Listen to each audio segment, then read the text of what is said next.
اعوذ باللہ من الشیطان الرجیم بسم اللہ الرحمن الرحیم ان اللہ وملائکتہ یصلون علی النبی یا ایہا الذین آمنوا صلوا علیہ وسلموا تسلیما اللہم صلی علی سیدنا مولانا محمد وعلی آل سیدنا مولانا محمد واصحاب سیدنا مولانا محمد وبارک وسلم وصلی علیہ۔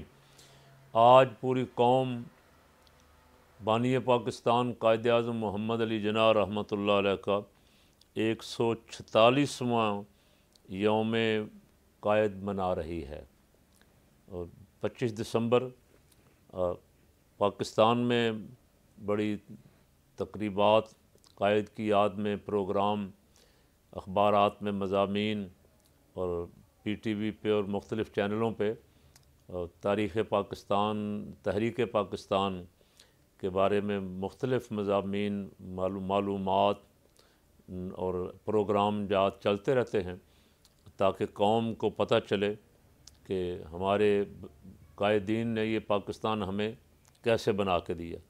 قائد اعظم محمد علی جناح رحمۃ اللہ علیہ کے بارے میں بہت کچھ لکھا اور کہا گیا، اور لکھا اور کہا جا رہا ہے، لکھا اور کہا جاتا رہے گا۔ بہت سارے لوگوں نے ان کی ذات کو موضوع بحث بنایا، کوئی کہتا ہے وہ سیکولر تھے، کوئی کہتا ہے وہ کچھ تھے، کوئی کہتا ہے وہ کچھ تھے، لیکن میں چند ایک باتیں، صرف بہت زیادہ نہیں ہے۔ اخبار میں ایک مضمون ہے ڈاکٹر ساجد خاکوانی صاحب کا، اور اخبار ہے یہ نوائے وقت آج کا 25 دسمبر کا۔ قائد اعظم زندگی بھر دین اسلام پر کاربند رہے، ان کے فرمودات سوچ کا برملا اظہار ہیں، وہ کبھی بھی لا دین یا سیکولر نہ رہے۔ میں 2-3 اقتباس آپ کو ان سے پڑھ کے سنا رہا ہوں تاکہ یہ محفوظ ہو جائیں اور ہماری تاریخ کا حصہ ہے، جو بھی سنیں گے کم از کم ان تک یہ معلومات پہنچنی چاہیے کہ قائد اعظم رحمۃ اللہ علیہ ان کا نظریہ، ان کا ذہن پاکستان بنانے کے بعد کیا تھا، وہ کیا کرنا چاہتے تھے یہاں، ان کی اپنی زندگی جوانی میں، طالب علمی کے زمانے میں ان کے خیالات کیا تھے۔ بانی پاکستان محمد علی جناح کے بارے میں عام تصور یہ پھیلایا جاتا ہے کہ وہ سیکولر اور لا دین ذہن کے مالک تھے، جبکہ ان کی زندگی کے متعدد واقعات اس غلط تصور اور فرضی خیال کی مکمل نفی کرتے ہیں۔ بہت اوائل اور نوجوان عمری میں جبکہ انسان کی اپنی سوچ ابھی پختہ نہیں ہوئی ہوتی اور گھریلو تربیت کا بہت سا اثر باقی ہوتا ہے، جب قائد اعظم محمد علی جناح انگلستان پہنچے اور قانون کی تعلیم کے لیے تعلیمی ادارے کے انتخاب کا مرحلہ درپیش ہوا تو 2 اداروں میں سے اس ادارے کا انتخاب کیا جس کے باہر دنیا کے مشہور قانون دانوں کی فہرست میں سب سے اوپر محسن انسانیت صلی اللہ علیہ وسلم کا نام مبارک لکھا تھا۔ حضور کا نام مبارک سب سے اوپر لکھا ہوا دیکھ کے اس ادارے کا انتخاب کیا قائد اعظم محمد علی جناح نے۔ قانون کی تعلیم سے فارغ ہوئے لندن کے ایک ڈرامیٹک کلب سٹیج ڈرامہ میں شمولیت اختیار کر لی اور ان سے ادائیگی کا چیک بھی وصول کر لیا۔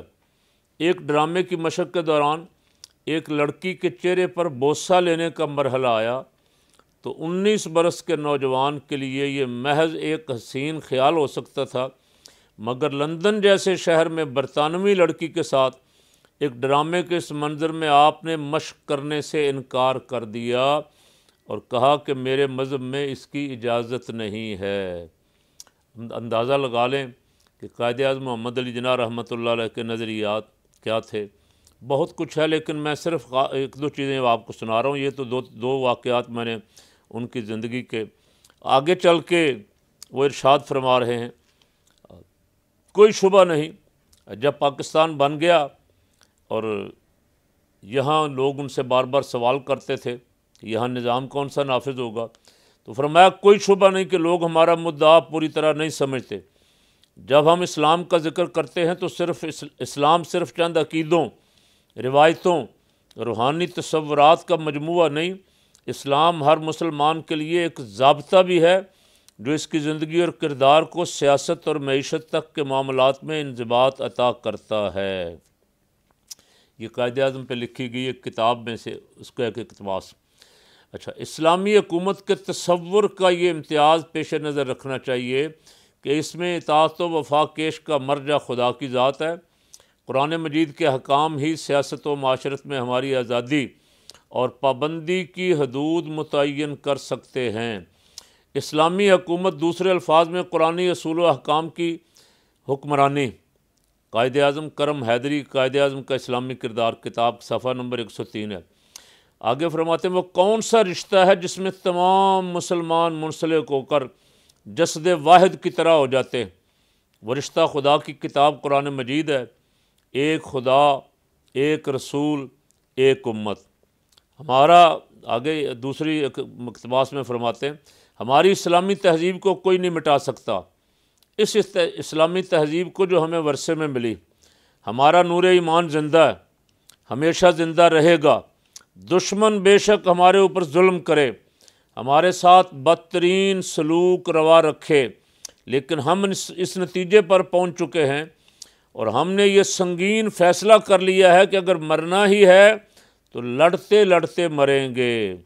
قائد اعظم محمد علی جناح رحمۃ اللہ علیہ کا یہ خطاب جو ہے مقبول اکیڈمی لاہور 1992 نے آغا اشرف مرقع قائد اعظم میں چھاپا ہے، اور بہت سارے اس طرح کے واقعات ان کی زندگی کے جس میں انہوں نے کھل کے دو ٹوک فرما دیا کہ ہمیں کسی نئے قانون کی ضرورت نہیں، ہمارا قانون وہی ہے جو ہمیں 1400 سال پہلے رسول پاک صلی اللہ علیہ وسلم عطا فرما گئے ہیں۔ پاکستان کا آئین وہی ہوگا جو حضور عطا فرما گئے ہیں۔ سبحان اللہ۔ اللہ تعالیٰ قائد اعظم محمد علی جناح کی قبر پہ کروڑوں رحمتیں نازل فرمائے۔ انہوں نے جو پاکستان ہمیں دیا ہے، ان کی مرضی اور ان کے نظریے کے مطابق، یعنی نظریہ اسلام کے مطابق ہمیں اسے چلانے کی، منظم کرنے کی، مضبوط کرنے کی توفیق عطا فرمائے۔ اللہ تعالیٰ میرا اور آپ کا حامی و ناصر۔